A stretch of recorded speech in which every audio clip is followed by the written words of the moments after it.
Guys from Kisirwa Channel, magandang araw sa inyo lahat dyan. All over the world, yung mga kaibigan ko dyan, mga OFW, yung mga subscriber ko dyan. Maraming salamat sa subscribe mo sa akin, sa channel ko, Kisirwa Channel. O ngayon, magagawa tayo ng Lutong Pinoy. Nakita ko lang to sa YouTube. Marunong ako magluto, no? Titawag to, paksiw. Paksiw na, paksiw. Pero, walang ano dito, puro frozen ng ano ito made in sa Pilipinas ito. Prime bangus. Sa prime bangus itong ano niya Frozen ito guys, okay? Itong ano niya, okay? Masarap ito. Ang ano ito, babalutin natin ng ano, ang authentic talaga itong mga pagluto ng mga taga Sugbuhanon from Bisaya. Nakikita ko ito sa pagluto noon. Binabalot nila ng dahon ng saging. Okay guys? Sige. Samahan niyo ako maya. Guys, pakita ko sa inyo. Hati natin ito. Para maganda ang ano yan.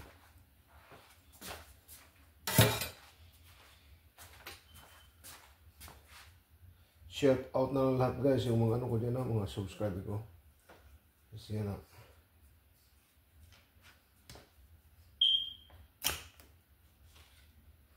Ayan guys, okay? Balutin natin mamaya. Huwain muna natin dyan. At saka, beside this one guys, I'm going to make a same style kaluto. Tatawag na adobo style. Awan din yung adobo na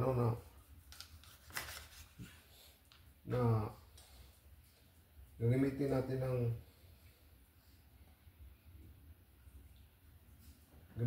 guys ng baba yung pinaka-sauce niya sauce niya yung coconut milk, okay? But this one talagang authentic paksiw ito guys, paksiw Filipino style, okay? Pinoy. Sa mga kumamaya. Okay guys, maraming salamat sa pagsusubaybay nyo sa akin, yung mga pagluluto ko from Kisirwa Channel. Ang kaibigan nyo Casey. Nagano tayo, ito na naman natin itong mga sangkap natin. But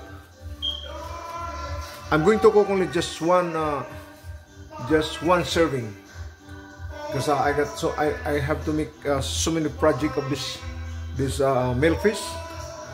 Papakita ko sa inyo may ano pa ko gagawin na with soy only, and then the other one with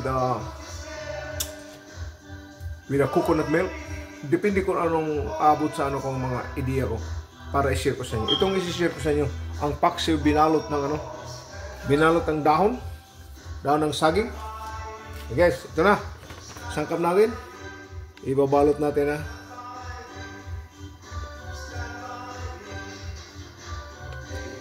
Guys, ganito lang guys.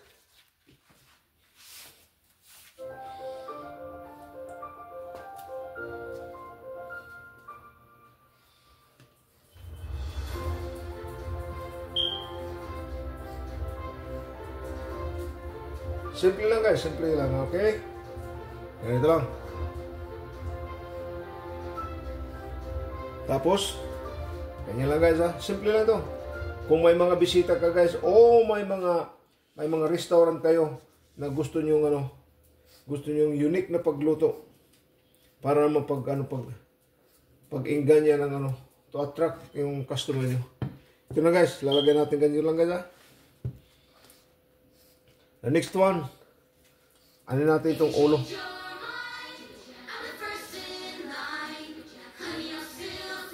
Sandali guys Okay guys, ganito lang Itong nito, lagyan natin ang ulo. Yung head natin. Lagyan natin ang isa. Ito. Ganito lang guys. Okay? Ang inano natin, hinabol natin ang presentation sa mga customer natin o yung mga ano natin. Yun ang importante guys, ang presentation. Ano ba't pagawa ko kanina? Ito pa yan.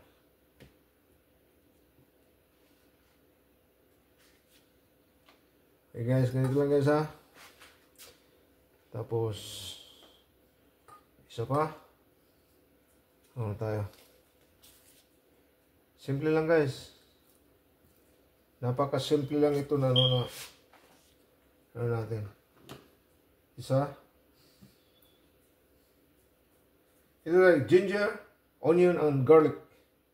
Yan lang guys ang sangkap. Yan lang ang ingredient niya.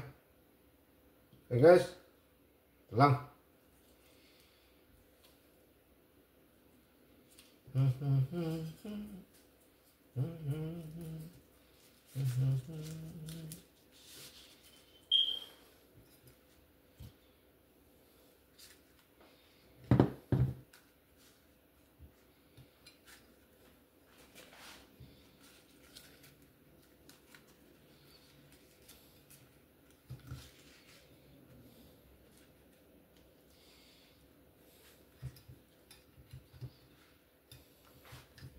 Ganito lang guys, okay?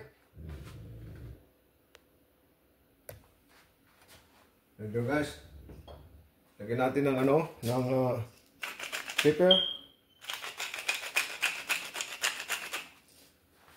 Pero lagyan ko lang yata ito ng whole black pepper. Guys, whole black pepper. Lagyan natin. Ito lang. Tapos pagpalasa guys. Pagpalasa lang to kung bitsin o anong comfort nyo dyan. Lagyan natin. Pagpalasa lang yan ha.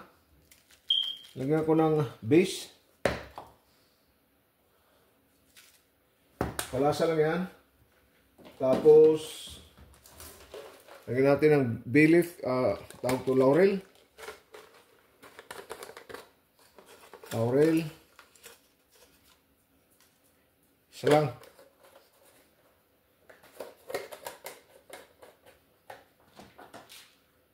Itong ginamit natin, whole black pepper. Itong laurel. Guys, at saka itong nor pala ito guys, nor. Okay. Yan. Chicken powder. Saka, ganito lang guys. Ginamit ko guys ang yung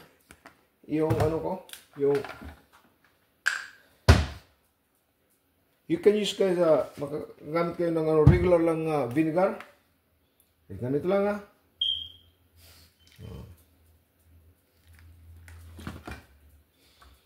Ito lang guys. Ang ito guys, ang iba, hindi linalagyan ng tubig. Pero, mayroon akong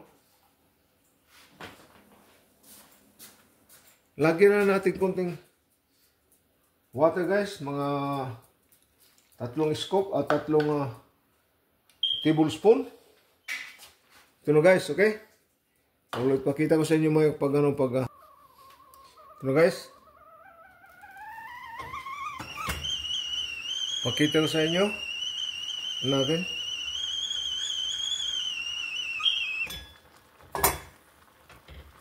Kumukulo. Okay, guys. Mga konti pa. Another 5 minutes.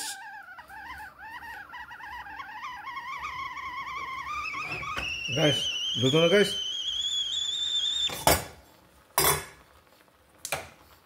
Okay, papakita sa inyo paano mag-clean up. Okay. Tingnan natin. Here's the truth. Ano yun natin?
Okay guys, this is the presentation. Sandali ah. So guys, lagyan natin ang sauce niya.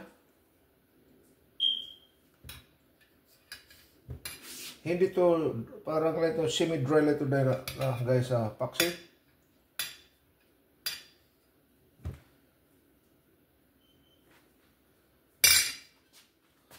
Okay guys. Ito na natin guys. Binalot ng wrap with banana leaf. Mabango siya guys. May kasi yung dahon ng parang may aroma siya, talagang unique na aroma niya. Guys, maraming salamat yung pagpasubaybay niyo sa akin. Yung ginawa natin na binalot na paksiw. Itong natin. Ang ito, yung rice o ang mga yung starch on a side lang. Pwede niyo lagyan ng pwede magawa kayo ng banana o remas, yung kuryoso, o ano pa diyang kumpurme na bilanghoy ang tawag sa inyo dyan. Kasi ito guys, ang mga banana talaga guys, at saka yung kamuti. Masarap to, kuryoso, balanghoy. Masarap to guys. Maraming salamat sa pagsusubaybay nyo sa akin from Kitchenuma Channel. Punta lang kay maraming pakishare na lang, like ang mga ko dyan. Subscribe na lang natin, tulos to subscribe. Wala namang dyan, video.